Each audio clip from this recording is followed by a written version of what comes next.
warahmatullahi wabarakatuh. Halo teman-teman, perkenalkan nama saya Ardiul Haq. Di sini kita akan membahas satu topik menarik nih di dalam bidang administrasi publik, yaitu New Public Management atau biasa kita singkat yaitu NPM. Nah, buat yang belum tahu, NPM ini adalah pendekatan dan pengelolaan baru di dalam sektor pemerintahan atau sektor publik. Mirip-mirip kayak swasta mengelola bisnisnya, tapi di dalam sektor pemerintahan atau sektor publik. Nah, biar aku gak ngomong sendirian aja, di sini aku akan tanya-tanya teman-teman aku terkait New Public Management ini. Yuk teman-teman, kita saksikan videonya. Nah teman-teman, di sini aku udah bersama teman aku bakal nanyain apa sih itu New Public Management. Nah, Gaby, menurut kamu apa sih itu New Public Management?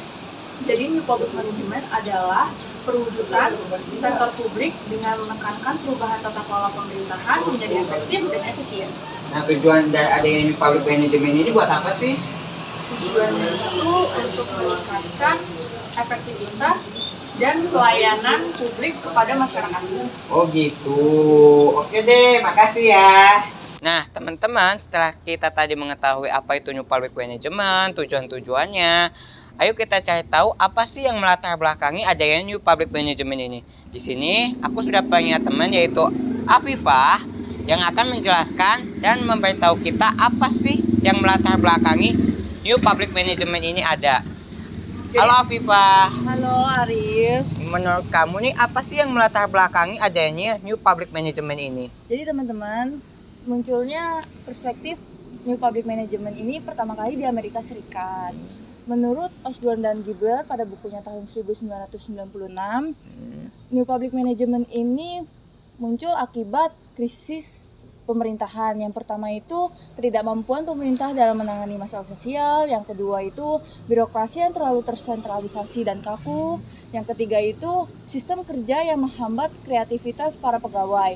Yang keempat, krisis kepercayaan publik terhadap pemerintahan. Selain itu, krisis fiskal pada tahun 1970-an dan 1980-an juga memicu munculnya New Public Management karena sektor publik ini mendapat kritik tajam seperti boros, inefisiensi, dan kurangnya berorientasi pada hasil. Oh gitu, berarti teman-teman nih adanya New Public Management ini karena ketidakpuasan publik terhadap pemerintahan di saat itu. Betul. Teman-teman. Oh gitu, oke deh, makasih. Terima kasih juga Ari. Iya. Sudah mendengarkan.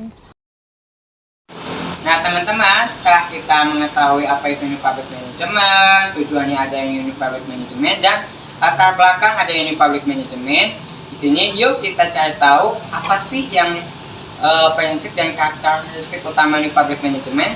Di sini aku akan bertanya kepada teman aku yaitu Alia. Yuk, Alia, menurut kamu prinsip dan karakteristik New Public Management itu apa sih?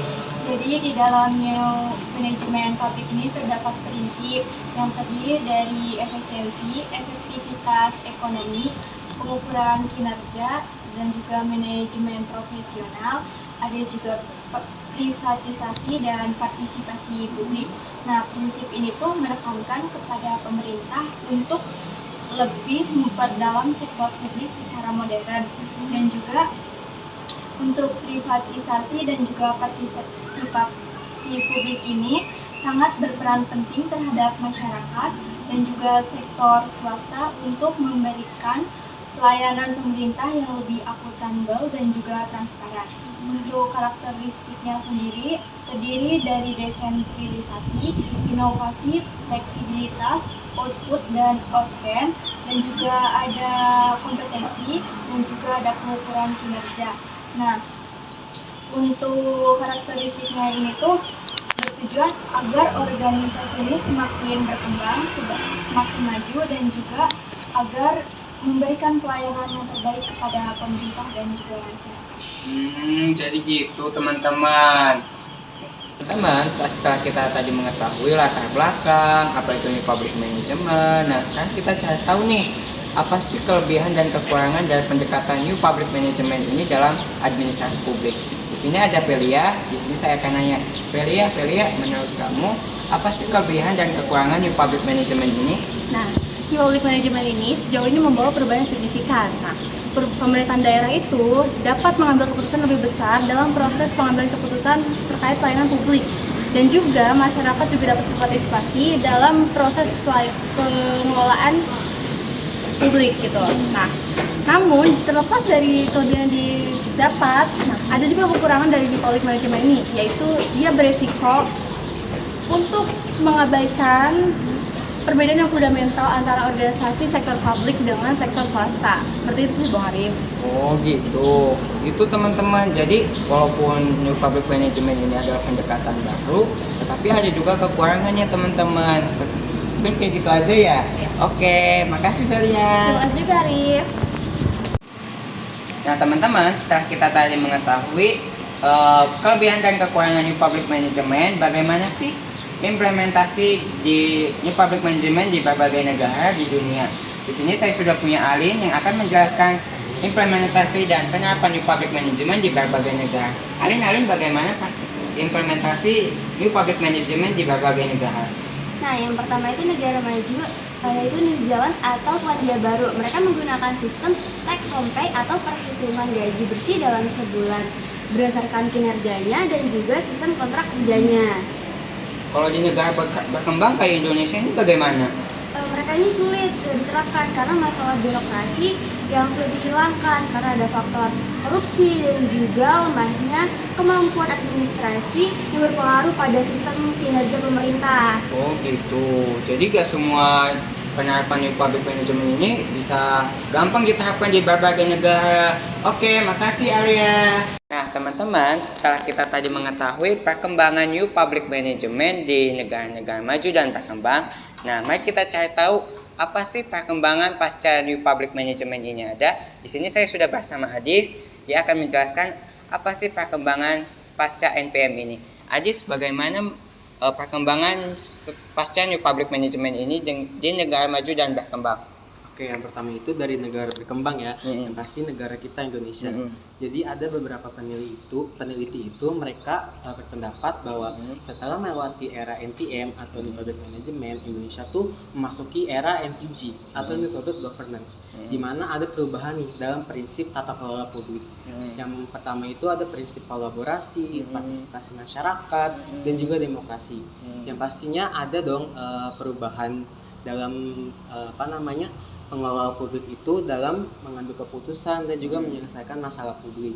Terus juga mereka tuh lebih banyak menggunakan non-aktor pemerintah. Jadi orang-orangnya itu bukan dari pemerintahan, melalui jaringan atau network governance. Tadi kan udah di negara berkembang. Kalau di negara maju gimana sih perkembangan pasca NPM ini? Nah, kalau di negara maju itu contohnya ada di Australia. Nah, kalau di Australia ini mereka tuh membentuk struktur kementerian seperti dari lintas kementerian dan juga lintas sektor. Misalnya mereka membuat komite kabinet, gugus tugas, dan koordinasi antar lembaga. Nah, itu tujuannya itu untuk memperkuat kerjasama untuk menangani isu-isu strategis seperti inovasi, kemiskinan, dan juga perubahan iklim. Terus juga pasca NPM itu pendekatan mereka itu lebih kerjasamanya tuh dalam hal yang pragmatis atau bersifat maksudnya pragmatis itu praktis dan berguna bagi umum, terus juga fleksibel ketimbang kerjasama secara birokratis dan dasar birokratis saja.